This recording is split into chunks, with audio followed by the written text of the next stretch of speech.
Look at you like a professional. You're just a professional. Right? I was yeah. You think you had a podcast and everything. I mean, why not? I'm actually doing a little research right now. What are you researching? The Delphi murders. Oh, I saw you posting about that. Very interesting. Yeah, I did not actually post that. My co-host did. And so I was listening because I wasn't on the phone with him. And I was just like, oh my gosh, he's all over the place. So I need to catch up. Yeah. And I need to corroborate some of the stuff he said. And so just so everybody knows, we are talking with my friend, Melissia Schulz, who has not only an amazing interior design business, but she is a salon sleuth. And she has started in the time of COVID a podcast called Salon Sleuths, which you should listen to because she's a very investigative journalist.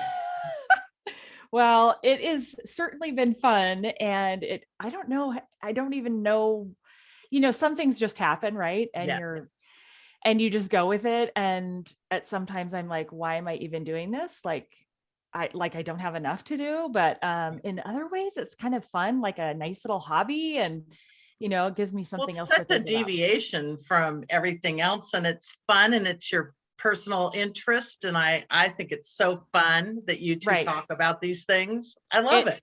Yeah. And I totally agree with you 100%. So sometimes things are just meant to be. It is. Yeah. And for as long as it goes, that's great. I mean, I don't know if it will last much longer. I mean, we barely have any followers. We're not a big conglomerate. We half the time don't even know what we're doing. We don't know really how to edit very well and sound and all that stuff. But we've had fun with it. And for the time it lasts, it's both bringing us joy. And that's the goal. Yeah. Have fun with it because I think it's a gas. Yeah. Well, I just listened to your fancy little interview. Did you? Yes, I did. That girl gets around. I know. We're like oldies. I know. You realize that? I know. And that's what's been so fun about this is I really miss everybody. And so it's been so nice just to how the heck are you doing? Talk to me about you. You were on the top of my list of people I wanted to reach out to. And as a longtime NWSID and then on top of that, a dear friend for a very long time, I've seen birth and now off into their own lives, children of yours, who I just think the world of. And so let's get down to business. Let's talk about you. Do it. Let's do it. Let's talk about the year we met. Did we meet in 1994? Well, you were at Sarah. Yeah. So I was calling on you, I think, for either OTM or Wolf Gordon. Because 97, I would have been with OTM. I was going to say, I think both. Yeah. So I think it was first. It was first Wolf Gordon. And that was probably the year I started because I was in charge of taking care of the library, which is every new junior designer's job. So one of your questions, you sent me the questions pre. So one of the questions was, how did I get into this business? Well, this is a funny story, or a kismet story. I'm not sure. I decided that I was really good at math and I was really good at art in high school. I had no idea what I was going to do with those two things, but I melded them together and I said, oh, I should be an architect. And I studied and went, okay, where can I go locally in Oregon? And I saw University of Oregon, I saw Washington State, and I think I saw UW, but you could only go to UW if you went to Washington State first or something like this. And I went, okay. And we didn't apply to a lot of schools. No. This was before all of this. And I said, okay, I'm applying to U of O. If I don't get in there, I had a couple small scholarships to go play volleyball somewhere. I said, okay, I'm going to do this thing. It was a huge process. You had to put together this huge portfolio. It was really hard to get into. They talked about how few people would get in. And I said, well, I'm going to give it a shot. Yeah. If I don't get in, I'll go play volleyball somewhere. And so when I was filling it out, instead of clicking on architecture, I clicked on interior, it was a bubble, I marked. Yes. back in the old days. Yeah. And I had an 8-track cassette tape player in my truck that I drove around, by the way. This was back in the 80s. I had one of those 8-track show its ugly head to me the other day, and I went, I don't even think a model exists to put that in. I know. And I had Kenny Rogers and Dolly Parton. Very Anyways, nice. We had the Carpenters. Yeah, I digress. Oh, that would have been a good one. I digress. But anyways, so I decided to click interior architecture because I thought it would be easier to get into than architecture school. I don't know why I thought that, because it's the same school. Yes. And now fast forward, I get in, I'm so excited. I'm like, okay, this is what I'm going to do. I went on a wing and a prayer, didn't know how I was going to pay for it. Just took a bunch of school loans. And I find out once I get there, no, this isn't like, it's not easier to get into this school or easier to get into that school. They actually only had 25 people that they let in for interior architecture. And they had like, I don't know, 75 to 100 for architecture. And they just took good people. Like, they weren't doing it to keep numbers straight, and there weren't more that could get into interiors than could get into architecture. I had none of this. So I thought that I would switch once I got there, because what I read was, if you go in as an architecture major or an interior architecture major, you can switch. Yeah. As long as you're in. So I thought, for some ungodly reason, it'll be easier to get into interior architecture than it will architecture. So I'll just switch when I get there. Well, turned out I didn't switch when I got there. I loved it. I did not want to sludge around finding sewer lines and electrical, whatever boxes. And because that was our first project, we sludged around in Eugene on this lot, and we had to find all this stuff. And I was just like, this is not for me. I kind of feel like my daughter at that point, like, we have to play in the rain. I'm not playing soccer. My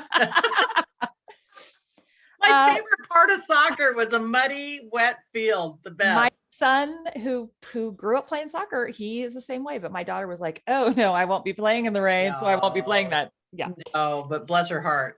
She's a good volleyball player and a good dancer. So those are all indoor sports. Yes. So anyways, I went through that program, never diverted, never changed my mind.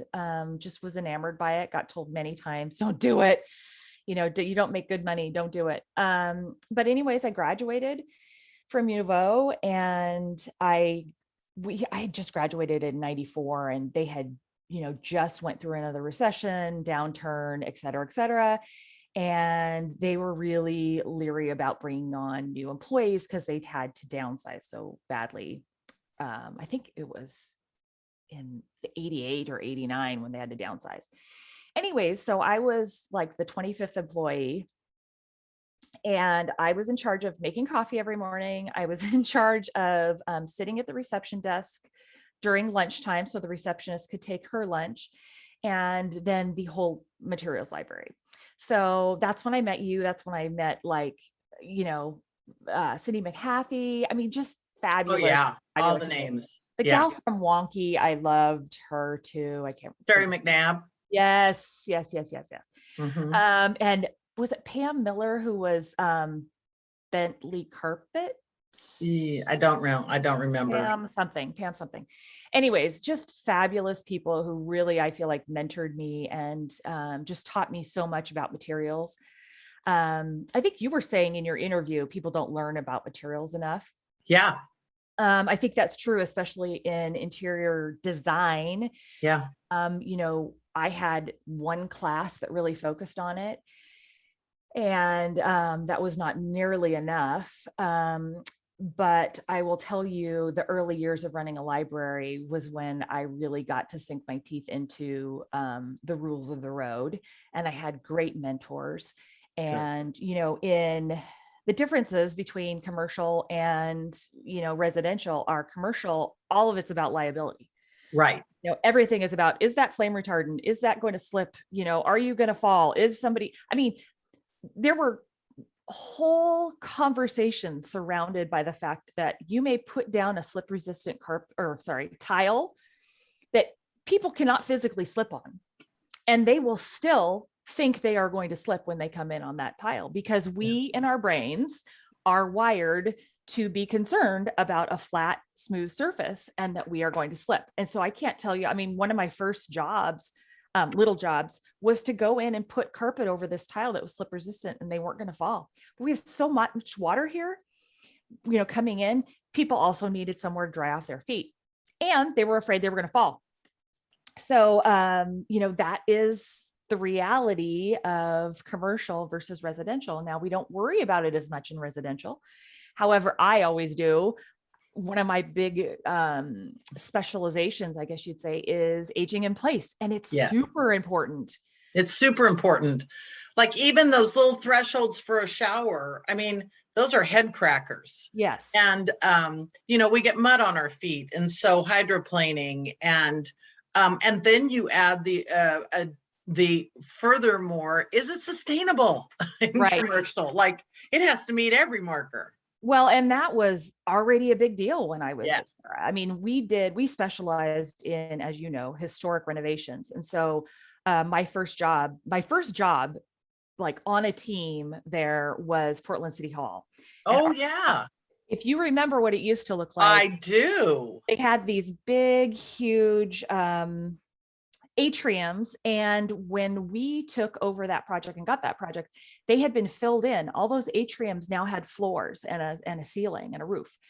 And so when we renovated it, we brought back the historic nature of it and took those floors out of the original atrium, restored the original elevator to the pictures that we had. We did a ton of research on what it looked like back then. So now when you go into Portland City Hall, I will tell you it's about 20 years old from the 20, well, no, it'd probably be a little bit more than that, almost 25 years old from the renovation. It's much closer to what it had been originally. Interesting. Yeah. So that was one of my first jobs. My second job, I think, over that was the Multnomah Hotel, which was a big renovation of that building. And I don't even remember what it had turned into, but we turned it back into a hotel, into Embassy Suites. Where was that?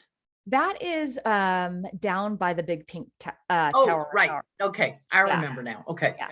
And my claim to fame is I got to design the elevator entirely myself. I love that. I love that. That was it. That's all I got to do. I get this cab. I got this cab. That's right. I don't even remember if we had different, because I want to say there was more than one elevator, but that's so far gone. I've slept so many times since then. I don't really remember. I don't remember if it was repeated in multiple, I don't know, but I got to do one of them. And then that was kind of cool. One of your questions was, like, how did it feel? How did it feel on your first jobs? And it was terrifying. Oh yeah. I don't know if you ever met Bing Sheldon, but I know him really well. Yeah. He's passed away since, but yeah. He's the S in Sarah. And I would be in meetings with him and I'm like, I'm a fake. He's like the real deal. I mean, he knew Nato by his first name, like they had dinner together all the time. Yeah. He knew the Schnitzers and he knew all of these super important people. And I knew no one. I didn't even know who I'd be sitting there talking to. And I just felt like this, newbie who didn't know what I was doing. And you have to remember at that time, Portland was so small. I mean, I grew up across the street from the Niedermeyers, the McCalls, the Prendergast, Bing Sheldon, everybody went to the Multnomah Club. I mean, or the University Club or the Arlington Club. And so or all of them. Really small. Yeah. Everyone belonged to all of them. Yeah.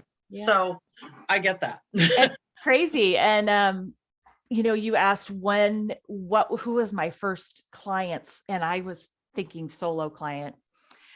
It was the CEO of Fred Meyer. He was my first. You're going solo, Melissa. You're going to do the interiors of the Fred Meyer headquarters. It was a brand new build. We were kind of understaffed. We didn't have an architect to put on it. And so we took one of our interiors person who actually had a degree in architecture and she led it up.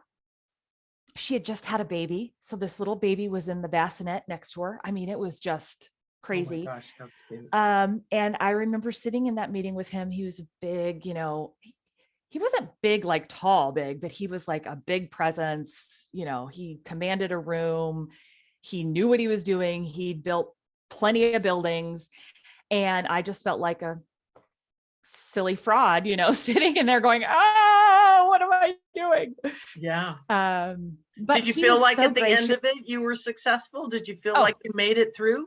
Yeah. Good. The only sad part is I actually started that project when I got there. I started working on some of the studies. We're doing case studies and stuff. By the time I left, I didn't even get to see it finished. It was just being built. The interiors were being done, but I didn't get to take site visits over there yet, which is the world of commercial architecture, right? I worked on that for a full 5 years and it still wasn't done. Yeah. A full 5 years, I worked on the BLM and the Forest Service together, merging. That was never done. So when I switched over to residential, it was like, oh, wow.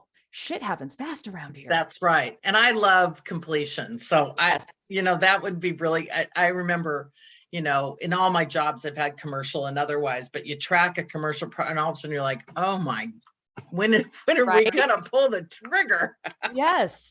And, that was really eye-opening in so many ways. At first, I would just tell people, I don't really do residential. I just do commercial, and people kept bugging me. And so finally I was like, okay, I'll just do this on the side. I don't even know what to charge you, but I will. And then eventually I was like, I probably should make this legit, because my kids started getting older, and now it's like a full-fledged thing. I just got my contractor's license over COVID. Did you do that? Good for you. I did. So now I've been doing some GC work and kind of expanding my business in that way. And it's such a different animal. Yes. That, one of your questions was, the biggest, because this whole thing is about biggest failures and all that kind of stuff. And I never in the first 5 years got to see things that got finished and how they came out and how they looked really, it just took a long time. And you've moved on. You've maybe made that mistake 5 times since, or more, since you actually get to see, oh yeah, that didn't work. That doesn't look right. Yeah. And you don't always get the feedback on the field that, hey, that isn't going to work that way. You drew it that way, but that isn't going to work that way. Now I'm constantly getting that feedback, Right. And talk about liability. It just changes all that up. So you've got to be in control of all that. That's absolutely key, but it also puts you in the driver's seat, which is fantastic. And obviously you've had a lot of years under your belt. So that's a great progression. I love that. So, so every experienced designer sets out to have a project run perfectly and is profitable and leaves the client thirsty for more. What are the steps that you set in motion right away to ensure a successful outcome? I mean, from meeting to the client to expectations. Well, so I have instituted a 15-step program, or process, I should say. And I did that with the help of a coach, Kimberly Selden, Business of Design. But I was thirsty because you do the same things every time, right? Every project, you do the same things. And I was making all these spreadsheets, making all these checklists, make sure I do these things. And I just needed a way to boil that down for the clients, because one of the things that my girlfriend says, which I totally agree with, and now I've adopted this phrase, is for myself, if I have the facts, I can relax. And I find with my clients, if they have the facts or the process or the list, they can relax about it. They know that, oh, we just picked this. Okay, we're going to this now. Or we just did this. We're going to go to construction next. And so I felt like what I was starving for was the same thing they were starving for. And I didn't want them having to lead me through the process. Like, what are we doing next? What are we doing next? I wanted to have the, not upper hand, but I wanted to be saying, this is what we're doing next. And you're also building the trust, because they see that you do what you're going to do and say that you're going to do. Correct. Process. Yeah. Yeah. And it's such a different process in commercial than it is in residential. Oh, yeah. And so I really had to like just really search for the information that I needed. But I certainly feel like now I feel more in control and feel more calm when it comes to a big project. Like, okay, I know what I'm doing, you know, I can do a whole house now. You know, before I just would have been like, oh my God, where do we start? You know? Right. Yeah. Yeah. So the, you know, it's not revolutionary, but you know, there's processes involved, and there's also failure in interior design world, and it can come in many different shapes and sizes. One of the things I sent you was Sister Paris says you can lose a great client over a lampshade. What part of the business do you find to be the most difficult to pull off successfully? Well, so yes, you did send me these, and I'm so thankful because this kind of melded into two things. First, Sister Parish. I'm going to tell Sister Parish that if my client or my project's going downhill because of a lampshade, I'm getting a new lampshade. Correct. Like, and I thought about that too, and nobody else said that, but yeah. I agree. Like a lampshade, really? I mean, seriously, cancer. I mean, ain't no lampshade worth ruining a project over. Let me just start there. Even if the client wants the ugliest lampshade, I'm going to take pictures that don't include the lampshade, or I'm going to, you know, crop them out or whatever. Like, there is no project worth a lampshade. So that's the first thing. The second thing is that you have to realize that this isn't your house. Yeah. You know, you have to take your ego out of these things. And there are, and I'm not going to disparage them, but there are some designers who think, and I actually interned for one of these gals before I had my first job. It was actually when I was still in college. I wanted to do something other than purple, and she always did purple. And I said, hey, I want to do this other color scheme. And it was commercial. And so you did a lot of colors at those times in lobbies and that. I remember. Yeah. And she said, no, people come to me because they like that color scheme, and that's the color scheme I do. Whoa. So yeah. I was aghast. Mm-hmm. I was already sick of purple, and I only interned there for, 3 months. And I just couldn't imagine that she wouldn't want to evolve and grow. And, you and I have been in this business long enough that we've seen, parachute pants come back again. We've seen bottom high-waisted jeans are back, sister. Yes. Wrangler is having a new day. Yeah. My daughter got one of those claw clips, and she's like, yes. Oh, isn't that cute? And I'm like, no. Like, get that off your head. So, like, to not grow in this, I just find interesting. And I also do not want to be the person that someone comes to me for a stamped design that looks all the same. Now, there are designers out there that do that, and they have a certain clientele that comes to them for that stamped design. It always looks the same, and more power to them. If you're but don't you think that's a dying breed? I mean, that used to be so prevalent in the 80s and early 90s, and then I just felt like all of a sudden people started having a voice in their own design. A lot of designers disparage HGTV, but it got people thinking about out of the box, like, oh, I can have an interesting house that's got my name on it, kind of thing. I'd like to think that is. I don't know that I know that. I know that my clients, I continue to tell them and to promote the fact that, look, this is your space. I get to go to my space. Yeah. At the end of the day, what I want, I can do at my house. Yeah. Now, that's not to say that I'm not going to have a really serious conversation with you if I think you're making a mistake. Mm-hmm. That doesn't mean that I'm just going to acquiesce. As you know me, Amy Bright, I've never been known for being indirect or that's why we're friends. Quiet. Yeah, exactly. I'm always going to give me my opinion because I got it.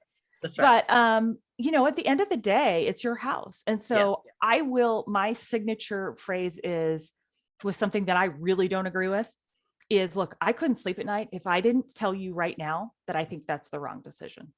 that is a bad decision for whatever reason it is. And like a lampshade, getting back to Sister Parish, I'm probably not going to be, hanging my sign on that one. Like, I will give you your lampshade as long as I get slippery resistant tile in the bathroom, right? Yes. And I've had a couple clients, I've had at least 2 that got really offended for me wanting to put grab bars into their showers. Oh, really? And saying, oh, no, we're not there yet. And I said, oh, no, we are there. I'm there. I mean, why not? Yeah, and it's time.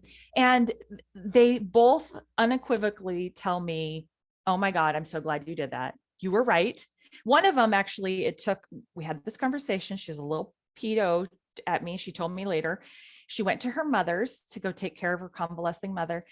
She came back and she said, we're putting the grab bars in. And I said, well, what happened? What changed your mind? She goes, I was at my mom's. I was using her shower. I used every one of those grab bars while I was showering.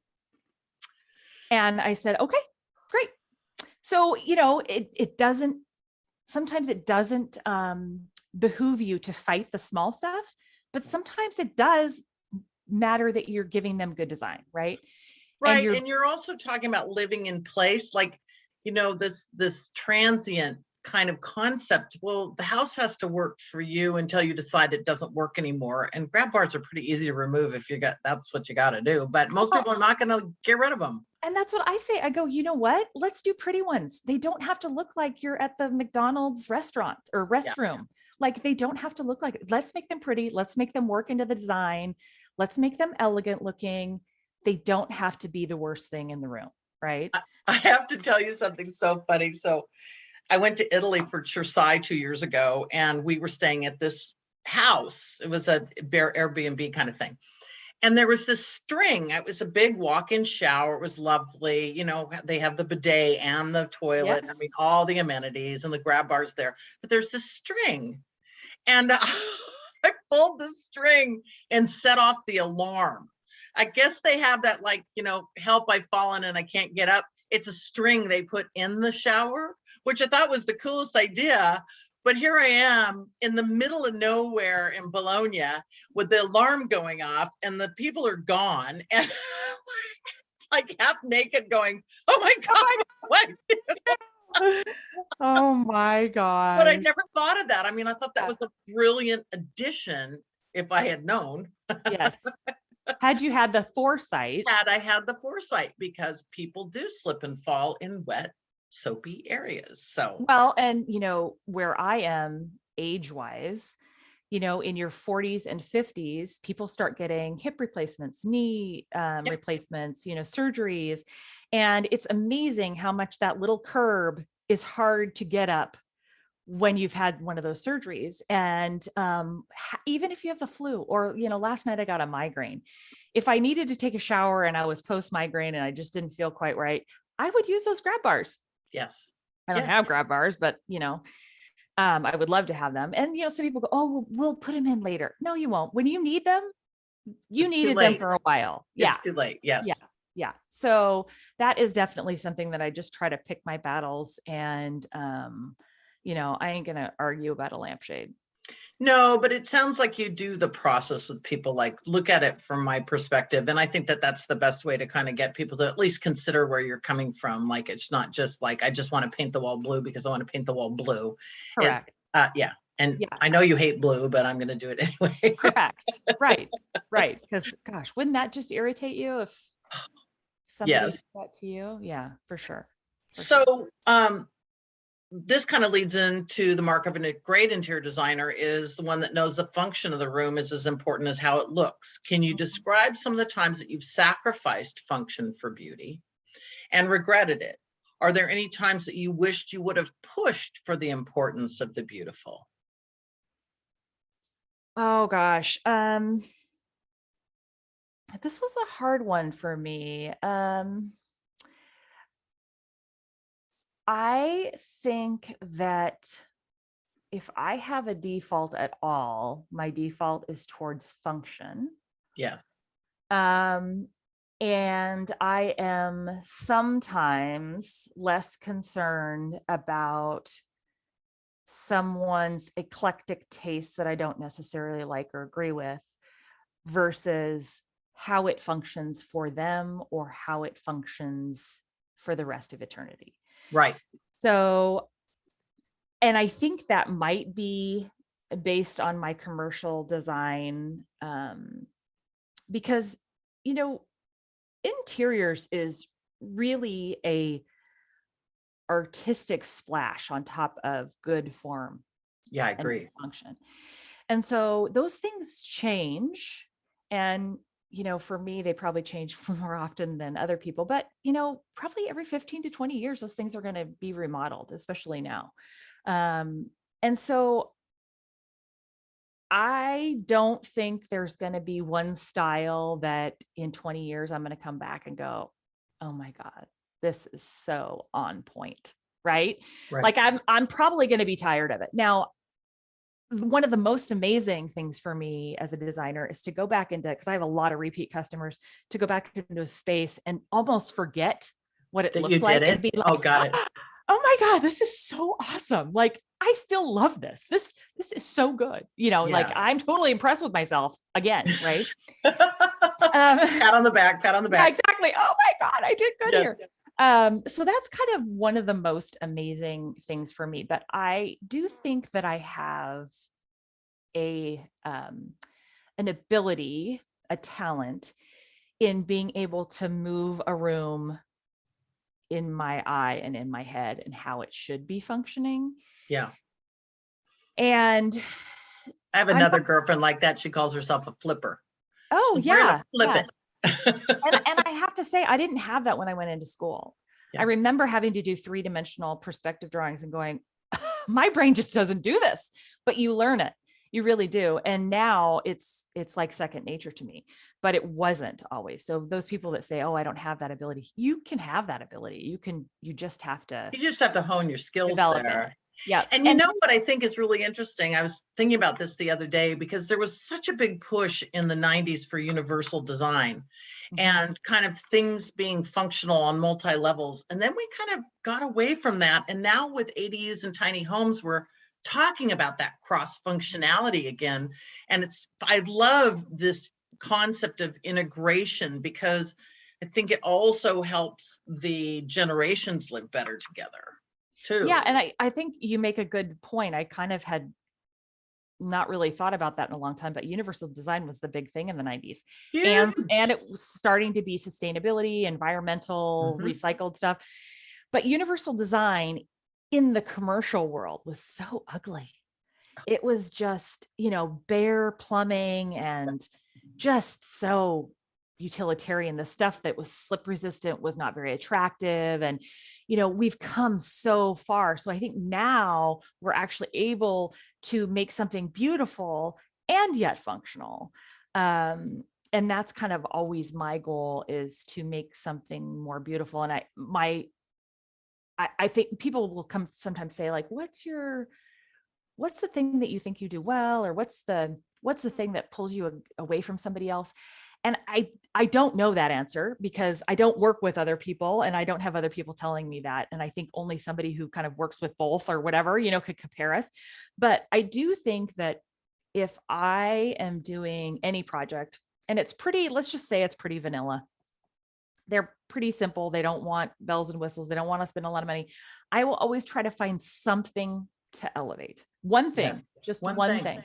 Yeah. And I feel as though that one thing makes the whole thing seem less vanilla. Right. And I think that's my thing. If I've deduced myself pretty well, and then just trying to get into the head of what my clients are like and what they will like. That's the other thing that I really, really try hard to do, is understand who my client is, what values they have. Is it cost? Is it they like glitzy and glamour? Is it just simple? You know, what is it? Yeah. Well, and again, you said your goal is to create a home for them, and that takes a lot of investigative journalism. Yeah. Okay, tell me about that. So. Yes. What does that look like to you? Yeah. Is it in this house right now? You know, do you see it? Right. You know, one of my semantics are interesting too. You said you like pink, not that pink. Yeah, exactly. Well, I guess I don't. Yeah. So one of clients has always said she doesn't know what she likes.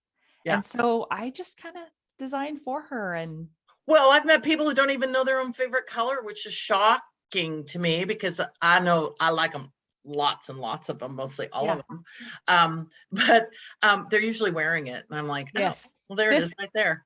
well, that was this client. We ended up figuring out what her favorite color was.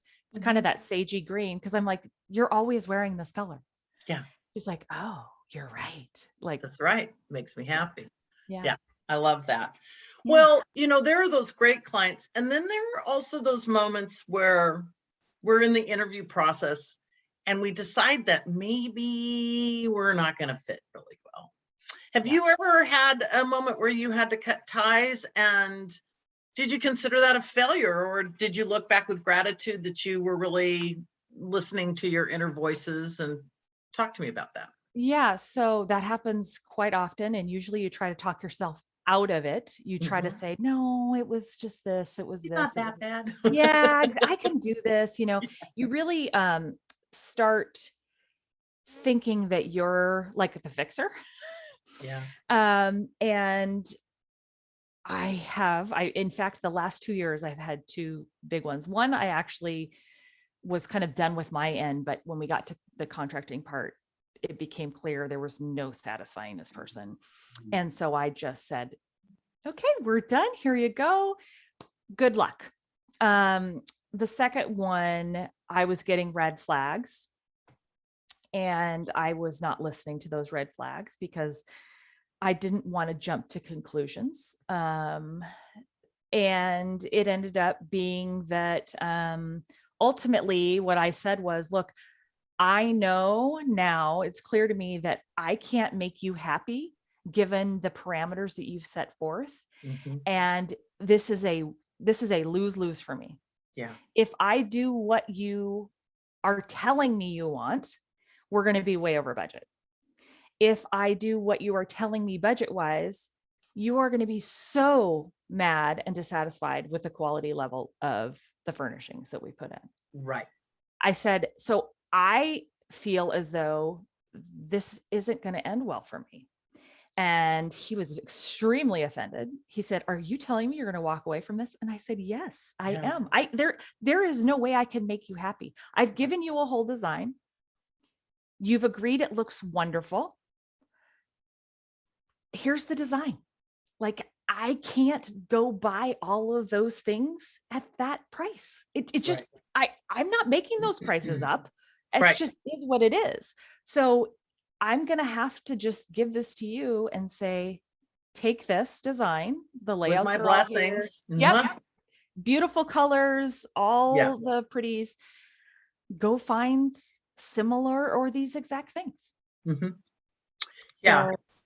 And I think that's so good for well health too, because there's nothing worse than losing sleep over someone that's just kind of grinding on you and I will tell you, creeps into your life. This happened all over COVID. So this is really after years and years of me trying to nurse those kind of bad relationships through.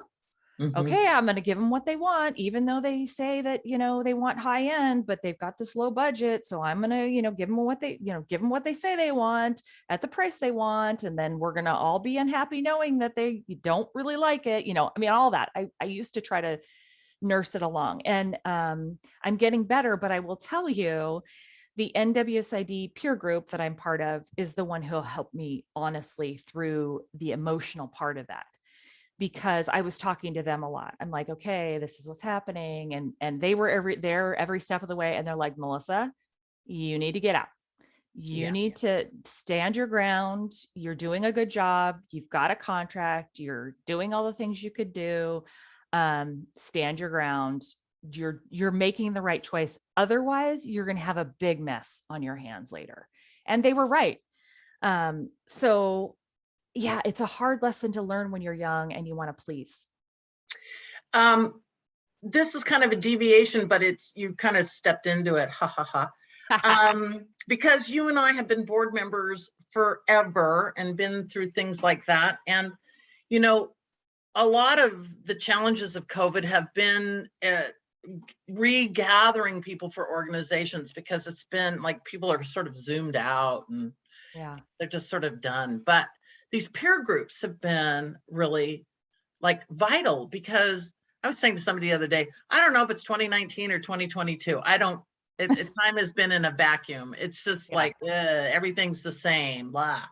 But these, you know, the fact that I have a group of people that are like, this is great. I'm just so glad to see you and talk to you and catch up. And I've really missed my peeps. And, you know, have you found the value of organizations you've been in? Do you, I mean, you seem to be an organization girl. You join groups and are very active when you make those commitments. And what have you gathered, or what have you gleaned from organizations that you might pass on to people who are young and think that they're not worth their time? Well, it really takes a village. It's even, I guess, with my parenting, you know, I don't feel like you parent outside of a vat, and I don't think you run a business outside of a vat. I think you really have to get people that you trust, that have different levels and different strengths than you to talk to about this stuff. To your point, I was a part of NWSID. I was part of IIDA. I was part of I was IIDA. on their board too. IIDA, and that was really out of encouragement by my boss at Sarah at the time. She was part of it, and she thought it was good for every young designer. And what it gave me is all of the wonderful connections, volunteering my time and getting really connected to the people around me, to both vendors, other designers, the community in Portland at large. Was it really helped to solidify my place. And then you realize when you get out on your own, there's no library for you to go to. There's no list of vendors, or in our case, NWSID's PRAs to call when you have a question, which I had a Rolodex full at Sarah, right? Now I'm on my own. I'm like, I don't have a Rolodex, right?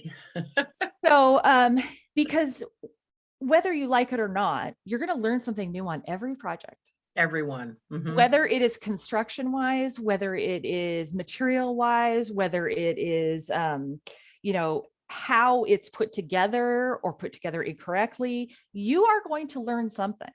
I'm learning right now about geothermal. I mean, like, it's pretty cool, isn't it? Yeah, this is like, my husband's all into earth houses, and he's like, then we could build this, and then we could. And I'm like, whoa, I'm still learning about, you know, max building coverage and exactly. Bar. So you really have to use those people who are smarter than you, or that know the information. You know, I know, and I've known for years that I could call you. First of all, I can call you about any hard surface. It's true. I could call you about vinyl wall coverings, but I don't use much of that. And then I could call you to find out who I could call. If you didn't have the answer, you knew who to get that answer. And, you know, I don't have those connections with other designers, but you clearly do. You know, you mentioned on your interview, the gal from Ingram Moyson. Well, I no longer know who's at Ingram Moyson, who's at ZGF, who's at GBD, like I used to know who was everywhere, right? I don't know that, but I know that if I needed a commercial covering to go on something, you could find the person that would know. And those are invaluable, because when you are on your own, especially, but even when you're in a small firm, there is no way you can know everything you need to know. There's no way. And new stuff comes and changes every day, every second. I mean, all the time. Just crazy how much stuff out there. All the time. I think I had specified, you also mentioned in your interview, liking Calcutta Maximus for Segerson. I specified that 3 times before I knew that it only came in a 2cm product. I'm like, what? Why? Like, what is going on? Like, what is going on? Like, but I didn't know that. You know, but that's the kind of thing that had I called you and said, hey, I want to use this 2cm or this Calcutta Maximus, like, you probably would have told me, but I Yeah. didn't know that. I just saw it. I was like, this is gorgeous. I want to use this, right? Well, most people don't care because they miter, they want the veins to match. So they're mitering the edges anyway, but yeah, I would have told you. Yeah. So anywho, it's just so important that you acknowledge the things you don't know. And it's okay to say to clients, and they actually respect it, when you say, hey, you know what, let me get back to you. Yeah. I'm not exactly sure on that answer. If you act like you know everything about everything, people aren't going to take you They're going to doubt you. And if nothing else, I think one of the benefits of me working in an architecture firm for 5 years is that I had a team of people. I had an electrical engineer, I had a landscape guy, I had an architect right next to me at the desk, behind me. And I could ask those questions of, and you had to talk and communicate because they're doing one thing on the building, you're doing another, and you had to communicate. So I value collaboration. One of the things I loved about Build was how you brought that word collaboration to everyone, that we have to collaborate. We have to collaborate with contractors. We even have to collaborate with our trade vendors because they're going to help you out of a jam. Yeah. And if you do something wrong, they're going to CYA you. Mm-hmm. They're going to be like, Melissa, we understand what you did. We understand it was a mistake. Let's make this as painless as we can. It may still hurt. One of the things that you had asked is what were some things that I made decisions about and that were wrong, right? Because I do have some epic failures. And I just thought of one that just happened recently. It was actually, I guess, last year. Somehow I've got this little master bath and we were going to put a tub in, but it was going to need to be small because of the way it needed to be width small and it needed to be length small. And I thought I specified like a 65-inch tub. Well, somehow sure enough, I wrote down a 55-inch tub. Well, that thing came and we started referring to it as the bird bath because it was tiny. And, here's my client. She's super small. She's like 5'2". So for her, it actually fit. And she's the only one that's ever going to take a bath in that house. But the contractor gets in it and he takes a picture of himself and sends it to me. His knees are up here. He looks like, I don't know, Big Bird in a little bird bath, Oh my gosh. And so I called Ferguson, I called Lorelei and I said, help me out. I messed this up. I did this. I need to pay for this. I need to, make this right. And so I bought a new tub and they actually took back the old tub for me, which that's what partnerships are about. That doesn't happen if you're just Hoober Whopper. Well, and if they couldn't, they wouldn't, but they sure want to try and make it right for you. I mean, I know them well enough to know that they would do everything in their ability. But it's really hard when you don't have a relationship with one person. No, it is really hard. And that is invaluable in this business because even down to the plumber said, okay, I'm going to charge a minimal charge to come back out and replumb this bathtub for you because it's you, and that's the other thing you had said in your interview was, be careful which bridges you burn because they always come back and get you. I can't remember how you said that, but they will bite you in the ass because I hope that my legacy is that I like to collaborate with subs and other service people that are helping on my projects. I don't want to screw them. I don't want them having a bunch of stuff out of pocket for themselves or a project not working. I try to say, okay, how can we fix this? What can we do? Right. What are our options?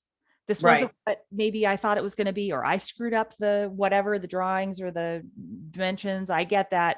What can we do now? And how can I fix this? So. And we are better together. I mean, it's, in the problem solving pool, a lot of minds help, and a little bit goes a long way. So I totally get that. And I think that clients respond well to that when you're like, I messed that up. I'm gonna make it right. Not only that, but they also see that you have collateral with these people because you're fair and that you have a track record with these people that makes them want to honor your legacy, so to speak. Yeah. Yeah. So And I when- really appreciate that. One of the clients that you spoke about, letting go of clients, the one where I was done with design, we were into construction. She was unreasonable. I mean, she just had unreasonable expectations.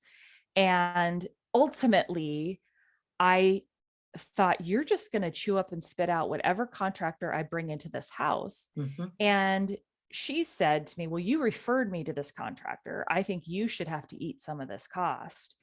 And I was like, okay, here's your last bill and we're done. And I did acquiesce and give her what she wanted, but then I promptly followed it up with, we're done. And I never did tell her you're being unreasonable, but that was what she was being. So I felt like it was purely justified. She was being unreasonable about expectations on a 1970s house that all walls are going to be straight and flush and flat. Not happening. It doesn't happen. I mean, No. it does not happen. And one of the things you asked is, how do you kind of set clients up expectation wise? And what I was thinking earlier was, I try to give them reasonable expectations. I'm doing a concrete job right now. I said that concrete will crack.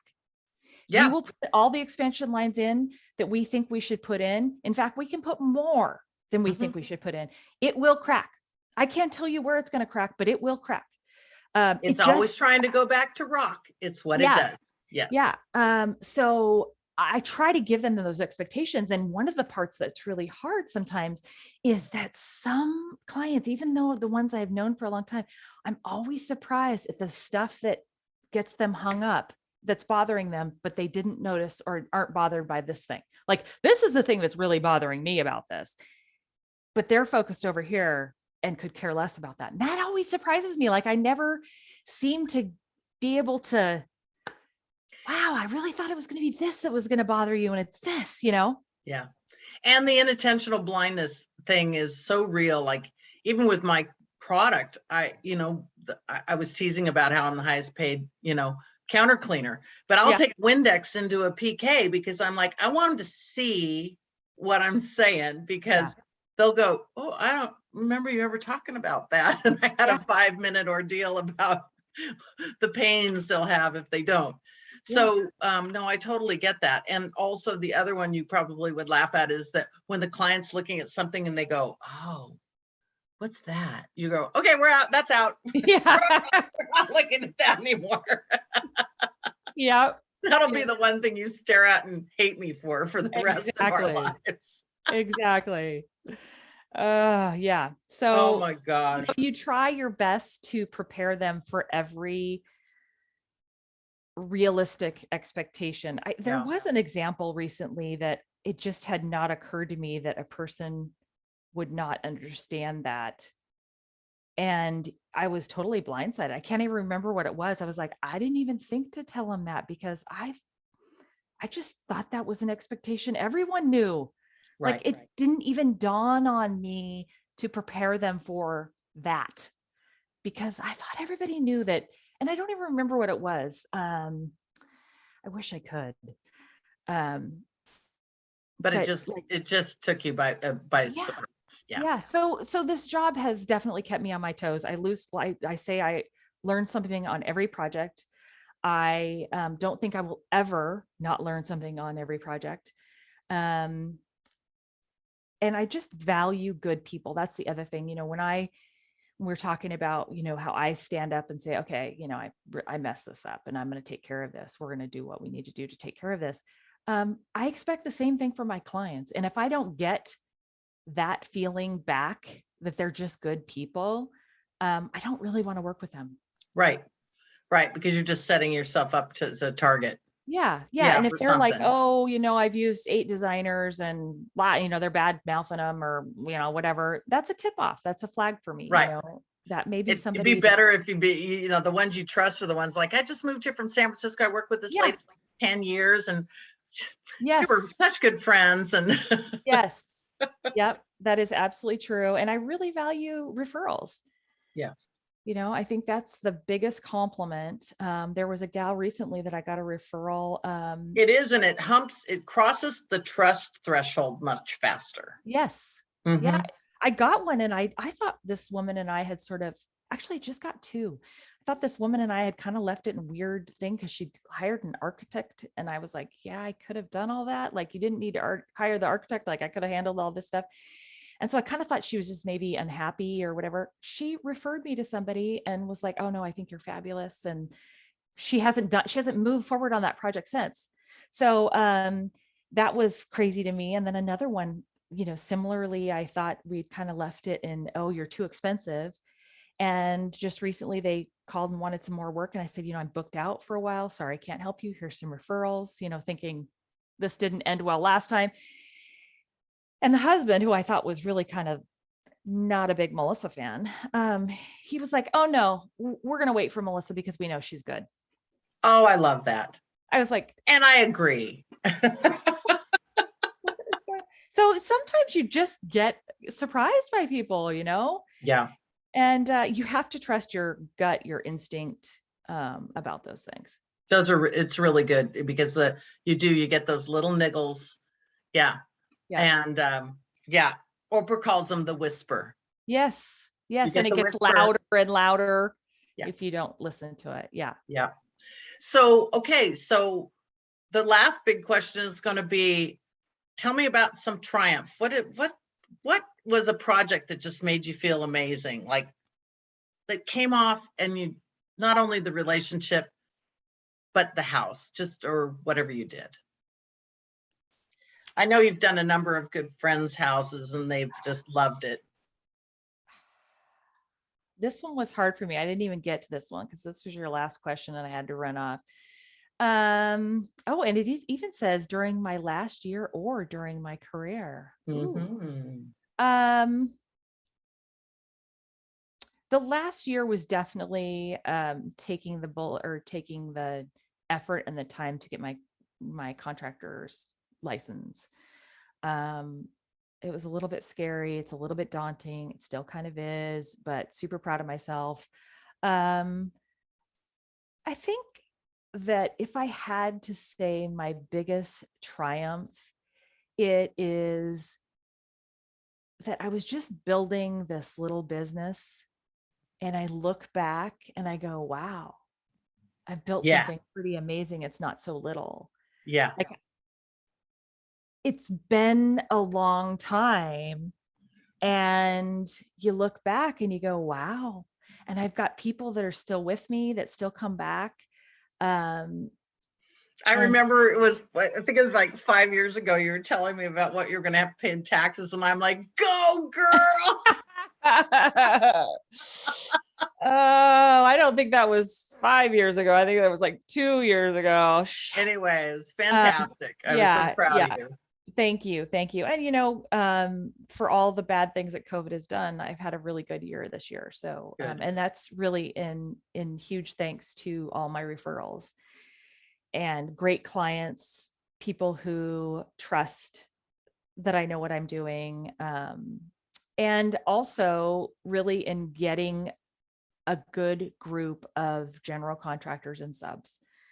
I think you are nothing without your subgroup and your contractors. And the good news is that I steer away from those contractors who don't seem to value what I do, but I love and adore those people who value what I bring, and I value what they bring because I'm not the one doing the work at the end of the day.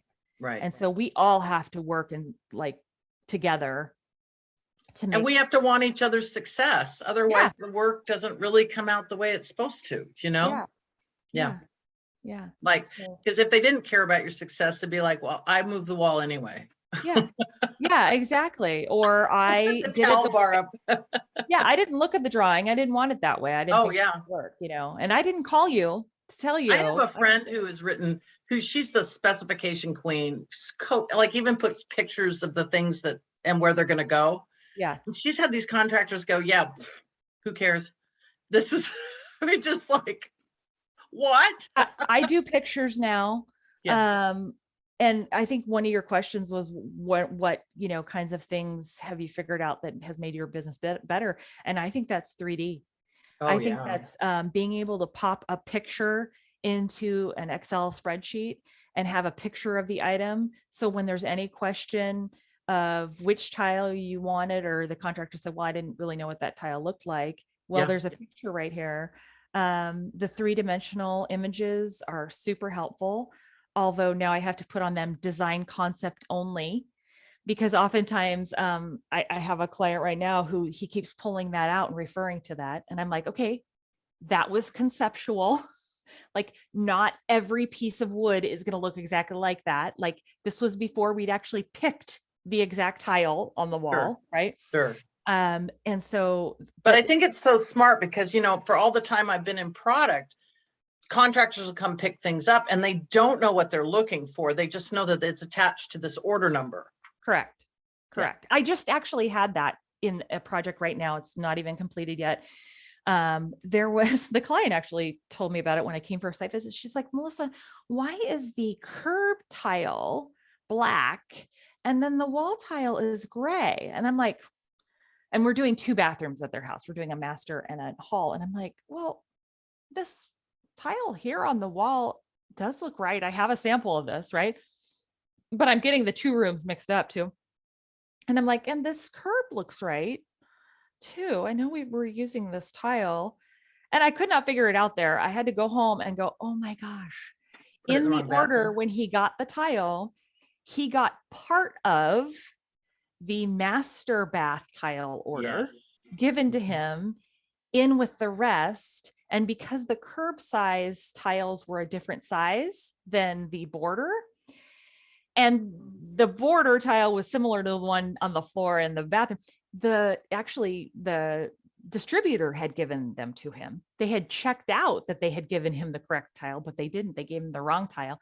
So I said, did you notice they were different? And he said, yeah, I didn't even think about it. Yeah. Wait, you've been working with me for 12, 15 years. You didn't think about it? Come on now. So he had to rip that out and redo it. Oops. But again, you know, he's a partner and realized that there's, you know, and somebody else might've gone, well, too bad. Yeah.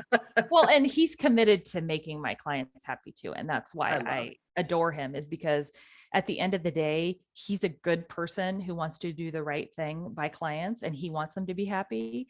And he knows that they're going to tell 10 of their friends who are going to tell 10 of their friends. Yeah. And this client that we have is actually a repeat client, but he's been remarried.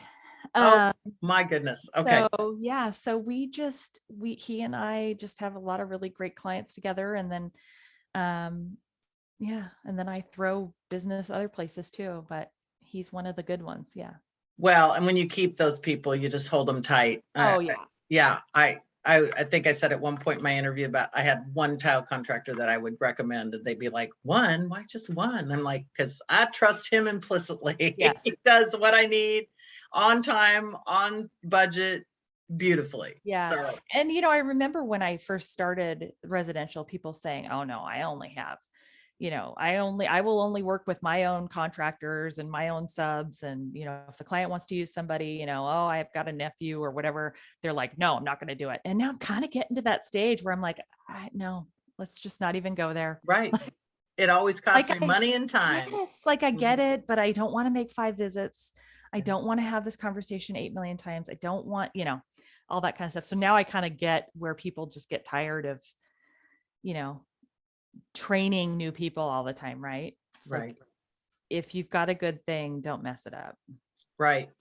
And this is kind of a side note, but if you really love your contractors, this is probably something I should put out on Nari, but you know, he should be taking some people under his wing and train them how to do it right. This whole industry is dying for good tradespeople.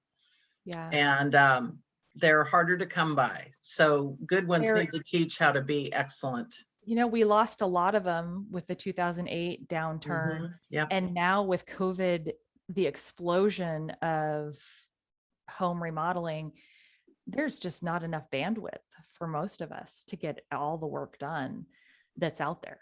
No, we had a whole conversation in Workforce Oregon about, everyone told all the kids they needed to be doctors and lawyers, and really a plumber and electrician make better money with far less headache than. Yeah.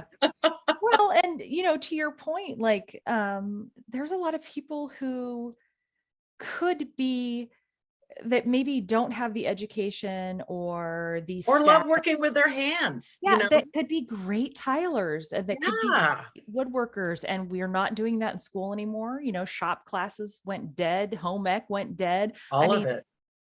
Finding people to sew curtains and bedding and all of that stuff, that just gets less and less every year. And I was laughing because I've noticed that knitting's coming back. Yeah. Does it ever go away though? I mean, no, but people sort of like, oh, you knit. Now we're sort of like, oh yeah, I knit, Yeah, I want to knit. I've tried. My grandma taught me how to knit, but she said, you want to learn how to sew, change families. I don't. Wow. See, I don't sew. Oh, I do sew, but I don't sew well. I'm kind of a DIYer at best. Yeah, I know how to base stitch. That's my claim to fame. But I do a lot of creative solutions.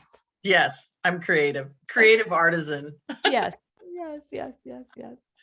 Well, I love you to tears, that. Yes. And I'm just so tickled you had some time to share with me and the team. And I'm looking forward to putting out your good news on air. And so this is just part of a series that you had to be a part of, my friend. I love it. Be a part of it. I love it. And, I would like to see this group continue with strength. Yeah. And I know COVID has been hard on it, but I think at the end of the day, we do need to bring in young people. I know that. And I don't know how to get that, but I do think that it is so important to have your village. And that's what I would tell all those students, is that you can't do this job without a group, a good village. Yeah. And you may think that you can get everything, the internet tells you it knows everything, but it doesn't know really anything that's pertinent until you touch it and use it and all of that in our world. So anyway, well, you are a love. Thank you so much for your time. You have a killer week, my friend, and go keep making things beautiful. All right. Thank you. Yeah, bye, friend.